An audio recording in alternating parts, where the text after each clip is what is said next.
नमस्कार। आप सुन रहे हैं हिंदी कहानियाँ। इस श्रृंखला को आगे बढ़ाते हुए हम सुनेंगे कहानी बनारसी साड़ी। आज सुबह सुबह ही प्रशांत भैया का फोन आया। चुटकी उन्होंने आंसू से भीगे स्वर में कहा, राधा नहीं रही। अभी कुछ देर पहले वह हमें छोड़ गई। मेरा भी जी धक से रह गया।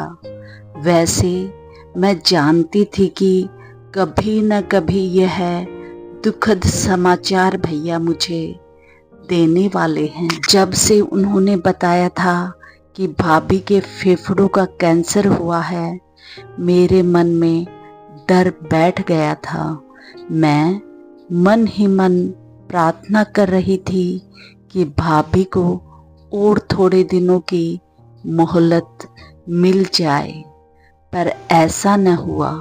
भला 40 साल की उम्र भी कोई उम्र होती है? मैंने आहा भरकर सोचा, भाभी ने अभी दुनिया में देखा ही क्या था। उसके नन्हे नन्हे बच्चों की बात सोचकर कलेजा मुंह को आने लगा। कंठ में रुलाई उमड़ने लगी। मैंने भारी मन से अपना सामान पैक किया। अलमारी के कपड़े निकालते समय मेरी नज़र सफ़ेद मलमल में लिपटी बनारसी साड़ी पर जा टिकी। उसे देखते ही मुझे बीते दिनों की याद आ गई। कितने चाव से भाभी ने ये साड़ी खरीदी थी। भैया को दफ्तर के काम से बनारस जाना था। चाहो तो तुम भी चलो, उन्होंने भाभी से कहा था। पटना से बनारस ज़्यादा दूर नहीं है और फिर 2 दिन की ही बात है। बच्चों को माँ देख लेगी। भैया मैं भी चलूँगी, मैंने मचल कर कहा था। ठीक है तू भी चल, उन्होंने हंसते हुए कहा। हम तीनों खूब घूमे फिरे। फिर एक दिन बनारसी साड़ी की दुकान में घुसे।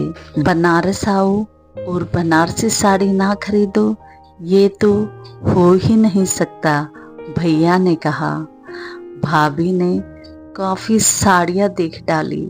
फिर एक गुलाबी साड़ी पर उनकी नज़र गई तो उनकी आंखें चमक उठी, लेकिन कीमत देखकर साड़ी परे सरका दी।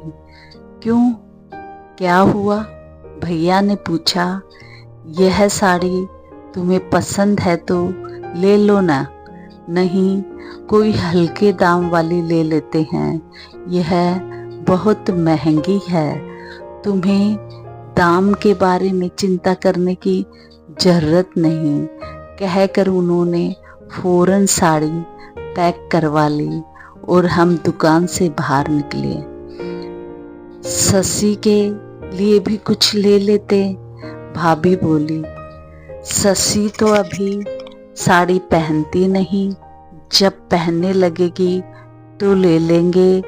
अभी इसके लिए एक सलवार कमीज का कपड़ा ले लेते हैं। मेरा बहुत मन था कि भैया मेरे लिए भी एक साड़ी खरीद देते। मेरी आंखों के सामने रंग बिरंगी साड़ियों का समा बंधा हुआ था। जैसे ही हम घर लौटे, मैंने माँ से शिकायत जड़ दी और माँ को बताना बारूद के पतीले में आग लगाने जैसा था। माँ एकदम भड़क उठी। अरे इस प्रशांत का मैं क्या कहूँ, उन्होंने कड़क कर कहा। बीबी के लिए 8,000 रुपए खर्च कर दिए। अरे साथ में तेरी बिन ब्याही बहन भी तो थी, उसके लिए भी एक साड़ी खरीद देता तो तेरा क्या बिगड़ जाता। इस बेचारी का पिता जिंदा होता तो यह तेरा मुंह क्यों ताक? माँ, इसके लिए भी खरीद देता, पर यह अभी 14 साल की ही तो है। इसकी साड़ी पहनने की उम्र थोड़े ही हुई है। तो क्या हुआ, अभी नहीं तो 1 आध साल के बाद पहन लेती। बीबी के ऊपर पैसा फूकने को हरदम तैयार। हम लोगों के खर्च का बहुत हिसाब किताब करते हो। भैया चुपचाप गए। माँ बहुत देर तक बकती झकती रही। भाभी ने साड़ी माँ के सामने रखते हुए कहा, माँ जी, यह साड़ी ससी के लिए रख लीजिए, यह रंग बहुत खिलेगा इस पर। माँ ने साड़ी को पैर से खिसकाते हुए कहा, रहने दे बहू, रहने दे, हम साड़ी के भूखे नहीं हैं। देना होता तो पहले ही खरीदवा देती। अब क्यों ये ढोंग कर रही है? तुम्हारी साड़ी तुम्हें मुबारक। फिर वे रोने लगे। प्रशांत के बापू जीवित थे तो हमने बहुत कुछ ओढ़ा और पहना। वे मुझे रानी की तरह रखते थे। अब तो तुम्हारे आसरे हूँ, जैसे रखोगी वैसे रहेंगे, जो दोगी सो खाएंगे। साड़ी उपेक्षित सी बहुत देर तक जमीन पर पड़ी रही। फिर भाभी ने उठाकर अलमारी में रख दिया। मुझे याद है, कुछ महीने बाद भैया के सहकर्मी की शादी थी और घर भर को निमंत्रण दिया गया था। वह बनारसी साड़ी पहनो ना, भैया ने भाभी से आग्रह किया। खरीदने के बाद एक बार भी तुम्हें उसे पहने नहीं देखा। भाभी साड़ी पहन कर आई तो उन पर नजर नहीं टिकती थी, बहुत सुंदर दिख रही थी।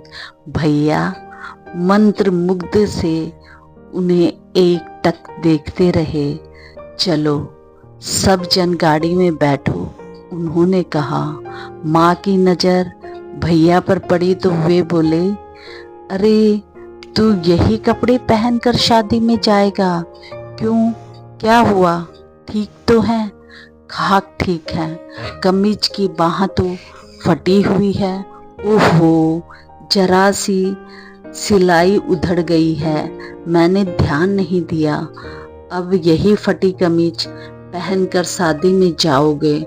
जोरू पहने बनारसी साड़ी और तुम पहनो फटे कपड़े।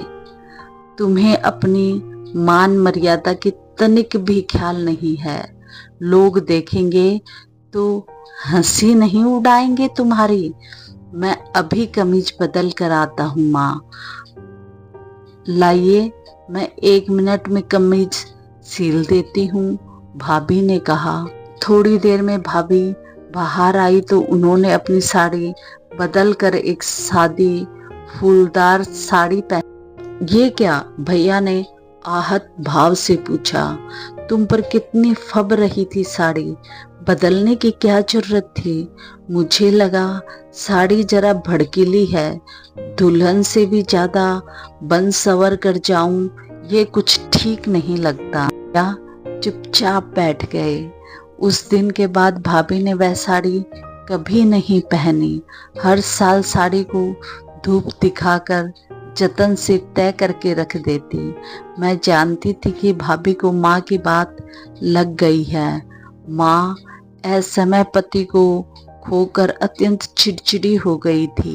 भाभी के प्रति तो उनका व्यवहार हमेशा असहनीय होता था और इधर मैं भी माँ को यदा कदा चुगली जड़कर कलह का वातावरण उत्पन्न कर देती थी।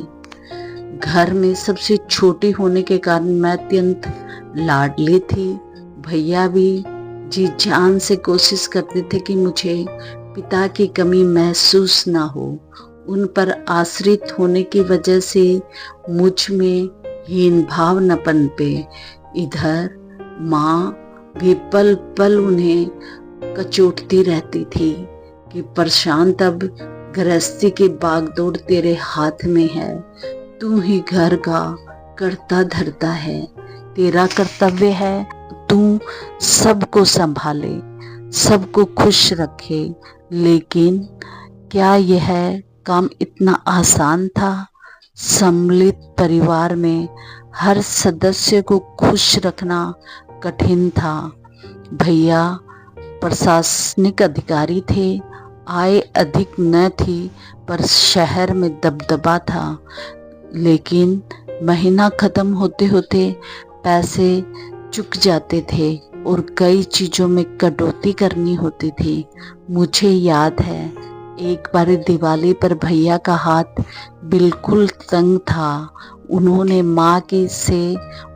माँ से सलाह की और तय किया कि इस बार दिवाली पर पटाखे और मिठाई पर बहुत थोड़ा पैसा खर्च किया जाए और किसी के लिए नए कपड़े नहीं खरीदे जाएंगे, लेकिन छुटकी के लिए एक साड़ी जरूर ले आना। अब तो वह साड़ी पहनने लगी है, उसका मन दुखेगा अगर उसे नए कपड़े नहीं मिलेंगे। अब कितने दिन हमारे घर रहने वाली है, पराया धन है, बेटी की जात है। ठीक है, भैया ने सिर हिलाते हुए कहा था। मैं नए कपड़े पहनकर घर में मटकती फिरी। बाकी सब ने पुराने धुले हुए कपड़े पहने थे, लेकिन भाभी के चेहरे पर जरा भी सिकन नहीं आई। जहाँ तक मुझे याद है, शायद ही ऐसा कोई दिन गुजरा हो जब घर में किसी बात को लेकर खटपट ना हुई हो। भैया दफ्तर से लौटते ही माँ उनके पास शिकायत की पोटली लेकर बैठ जाती थी। भैया भाभी कहीं घूमने जाते तो माँ का चेहरा फूल जाता था। फिर जैसे ही वह घर लौटते कहती, प्रशांत बेटा, घर में बिन ब्याही बहन बैठी है, पहले उसको ठिकाने लगा, फिर तुम मियाँ बीबी जो चाहे करना, चाहे अभिसार करना, चाहे रास रचाना, मैं कुछ नहीं बोलूँगी। कभी भाभी को सस्ते संवरते देखती तो ताने देती, अरे बहू, सारा समय श्रृंगार में ही लगा दोगी तो इन बाल गोपालों को कौन देखेगा। कभी भाभी को बंठन कर बाहर जाते देख मुंह बिचकोती और कहती, उफ, 3 बच्चों की माँ हो गई है पर अभी भी साज श्रृंगार का इतना शौक। इधर भैया भाभी को सस्ते संवरते देखते तो उनका चेहरा खिल उठता। शायद यही बात माँ को अखरती थी। उन्हें लगता था कि भाभी ने भैया पर कोई जादू कर दिया है, तभी वह हर वक्त उसका ही दम भरते रहते हैं। जबकि भाभी के सौम्य स्वभाव के कारण ही भैया उन्हें इतना पसंद करते थे। मैंने कभी किसी बात पर उन्हें झगड़ते नहीं देखा। कभी कभी मुझे ताज्जुब होता था कि भाभी जाने किस मिट्टी की बनी है, इतनी सहनशील थी कि माँ के तमाम तानों के बावजूद उनका चेहरा कभी उदास नहीं हुआ। हाँ, एक आध बार मैंने उन्हें फूट फूट कर रोते जरूर देखा था। भाभी के 2 छोटे भाई थे जो अभी स्कूल में पढ़ रहे थे। वे जब भी भाभी से मिलने आते तो भाभी खुशी से फूले न समाती। वे बड़े उत्साह से उनके लिए पकवान बनाती थी। उस समय माँ का गुस्सा चरम पर पहुँच जाता। ओहो, आज तो बड़ा जोश चढ़ा हुआ है, चलो भाइयों के बहाने आज सारे घर को अच्छा खाना मिलेगा। लेकिन रानी जी, मैं पूछूं, तुम्हारे भाई हमेशा खाली हाथ झुलाते हुए क्यों आते हैं? इनको सूझता नहीं कि बहन से मिलने जा रहे हैं तो एक आध गिफ्ट ही ले चलें। बाल बच्चों वाला घर है आखिर। माँ जी, अभी पढ़ रहे हैं दोनों, इनके पास इतने पैसे कहाँ होते हैं कि गिफ्ट वगैरह खरीद। अरे इतने भी गए गुजरे नहीं हैं, 2-4 रुपए की मिठाई भी ना खरीद सके। आखिर कंगालों के घर से ही है ना, यह सब तौर तरीके कहाँ से आएंगे। भाभी को यह बात बहुत चुभी। वो चुपचाप आंसू बहाने लगे। कुछ वर्षों बाद मेरी शादी तय हो गई। मेरे ससुराल वाले बड़े भले लोग थे। उन्होंने दहेज लेन देन से इनकार कर दिया।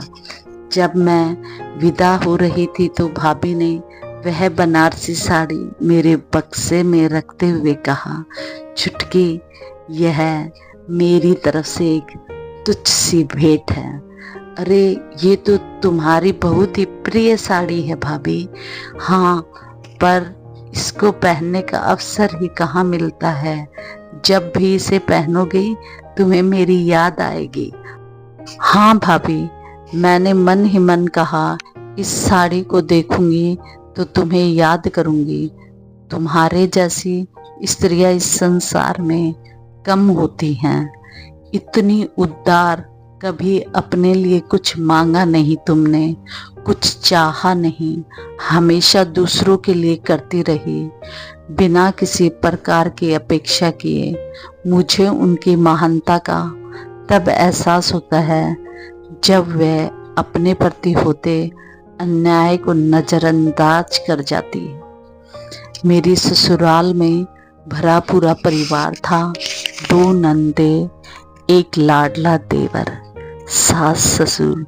हर नए ब्याहे जोड़े की तरह मैं और मेरे पति भी एक दूसरे के साथ ज़्यादा से ज़्यादा समय बिताने की कोशिश करते। शाम को जब मेरे पति दफ्तर से लौटते तो हम कहीं बाहर जाने का प्रोग्राम बनाते। जब मैं बन ठन कर तैयार होती तो मेरी नज़र अपनी ननद पर पड़ती, जो अक्सर मेरे कमरे में ही पड़ी रहती थी और टकटके बांधे मेरी ओर देखती रहती थी। वह मुझसे 1000 सवाल करते, कौन सी साड़ी पहन रही हो, कौन सी लिपस्टिक लगाओगी, मैचिंग चप्पल निकाल दूं क्या, इत्यादि। बाहर की ओर बढ़ते ही मेरे कदम थम जाते। सुनो जी, मैं अपने पति से फुसफुसा कर कहती, सीमा को भी साथ ले चलते हैं। ये बेचारी कहीं बाहर निकल नहीं पाती और घर में बैठी बैठी बोर होती रहती है। अच्छी बात है, ये बेमन से कहते, जैसा तुम ठीक समझो। मेरी सास के कानों में ये बात पड़ती तो बीच में टोक देती, सीमा नहीं जाएगी तुम लोगों के साथ, उसे स्कूल का ढेर सारा होमवर्क करना है और उसको ले जाने का मतलब है टैक्सी करना, क्योंकि मोटरसाइकिल पर 3 सवारियां नहीं जा सकती। सीमा भुनभुनाती, मुंह फुलाती, अपनी माँ से हुजमत करती, पर सास का फरमान कोई टाल नहीं सकता। मैं मन ही मन जानती थी कि मेरी सास जानबूझकर सीमा को हमारे साथ नहीं भेजती थी और उसे घर के किसी काम में उलझाए रखती थी। मैं मन ही मन उसका आभार मानती। एक बार मेरे भैया मुझसे मिलने आए। माँ ने अपने सामर्थ्य भर कुछ सौगात भेजी। मेरी सास ने उन वस्तुओं की बहुत तारीफ की और घर भर को दिखाया। फिर उन्होंने मुझसे कहा, बहू, बहुत दिनों बाद तुम्हारे भाई तुमसे मिलने आए हैं। तुम अपनी निगरानी में आज खाना बनवाओ और उनकी पसंद की चीज़ें बनवा कर उन्हें खिलाओ। मेरा मन खुशी से नाच उठा। उनके प्रति मेरा मन आदर से झुक गया। कितना फर्क है मेरी माँ और मेरी सास के बर्ताव में। मैं सोचने लगी, मुझे याद है जब भी मेरी भाभी का कोई रिश्तेदार उनसे मिलने आता था तो मेरी माँ की भकुटी तन जाती थी। वे किचन में जाकर जोर जोर से बर्तन पटकती ताकि घर भर को उनकी अप्रसन्नता का भान हो जाए। मुझे याद आया जब मेरी शादी हुई थी तो मेरी माँ ने मुझे बुलाकर हिदायत दी थी, देख छुटकी, तेरा दूल्हा बड़ा सलोना है, तू उसके मुकाबले में कुछ नहीं है। मैं तुझे चेताई देती हूँ, तू हमेशा उनके सामने बन-ठन कर रहना, तभी तू उसका मन जीत पाएगी। मुझसे कहे बिना नहीं रहा गया, लेकिन भाभी को तो तुम हमेशा बनने संवरने पर टोका करती हो। वह और बात है, तेरी भाभी कोई नई नवेली दुल्हन थोड़े है, बाल बच्चों वाली है, माँ मुझसे बोली। इसके विपरीत मेरी ससुराल में जब भी कोई त्योहार आता तो मेरी सास आग्रह कर मुझे नई साड़ी पहनाती और अपने गहनों से सजाती।